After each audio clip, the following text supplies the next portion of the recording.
Laminate flooring is a relatively easy DIY task to do. It's a great way and inexpensive way of creating a new look to your room. These particular boards are standard size, they're 6mm wide, and they've got like a veneered finish to give a real wood look. They're a tongue and groove click fit method. That means you need no glue or clamps to be able to install these. Now this click fit method couldn't be any simpler. If you look closely on one board, it's tongue and groove, and this is the tongue edge, and then the opposite side there is the groove. And all they more or less do is interlock in like a large jigsaw. You slip the tongue into the groove and simply lock it down, and it's in position. You start on the left hand side and then work your way across all the way to the right. Now your last piece on the right hand side, you need to put it in. As you can see, it's a little bit too long, so you are going to need to cut a little bit off that.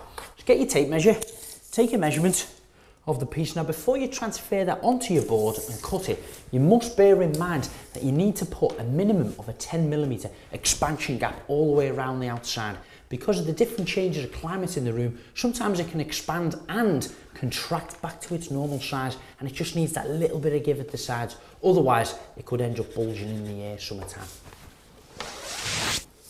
Now I've got my measurements on the board, I'm just going to get a block and square that up and then chop that piece off. Now I'm going to use a small circular saw. You can cut this by hand with a handsaw, you can use a jigsaw or a chop saw, whatever you prefer, but don't forget safety specs at all times.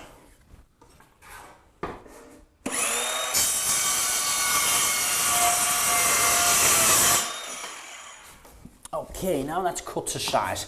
Now we said these are click fit tongue and groove methods, but all four sides of them have got a tongue and groove on there. So what you must do is click it in the one side there, but then getting it into that side is a little bit more difficult. But there is this handy little bar which will help. It's a little bit like a crowbar. It's got a hook on the one end, that's going to hook onto the edge that you've cut, and you're simply going to hammer it this end, and it's going to drag it into position. What you do is you put a little bit of weight on that with your foot, make sure your groove there are lined up, and then you can just start to gently hammer that into position. And as you can see, that closes the joint. Once you've got your first couple of rows in position, you'll find you'll pick up a rhythm and it'll go a lot quicker and easier. This manufactured laminate floor is quick and easy to clean and requires no maintenance, and it can also make the inexperienced DIYer look good. Now when fitting laminate floorings, it's vital to stagger all the joints. You don't want none of them running in a straight line. So this long piece, we cut a small piece off for that end.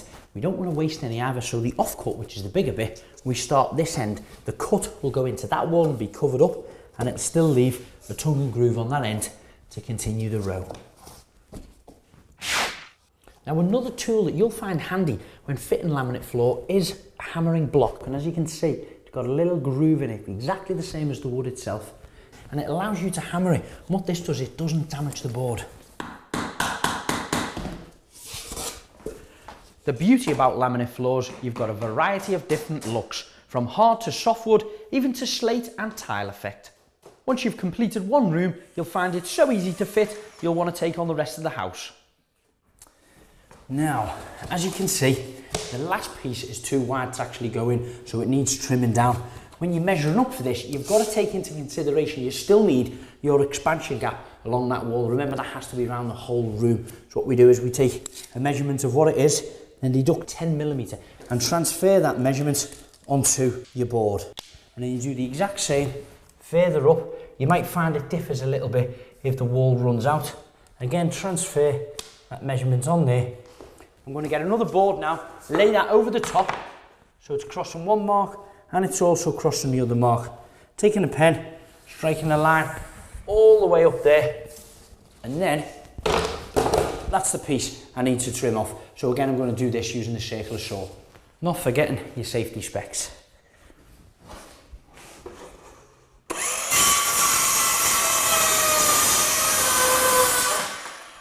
And hopefully that should interlock into position, leaving us a nice healthy expansion gap all the way along the side.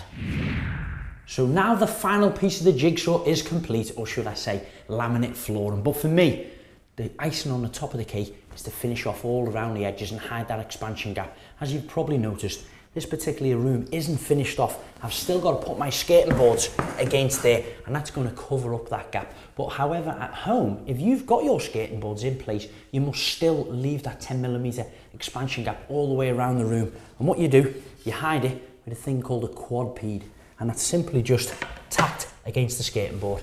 And that's how easy it is to do laminate flooring.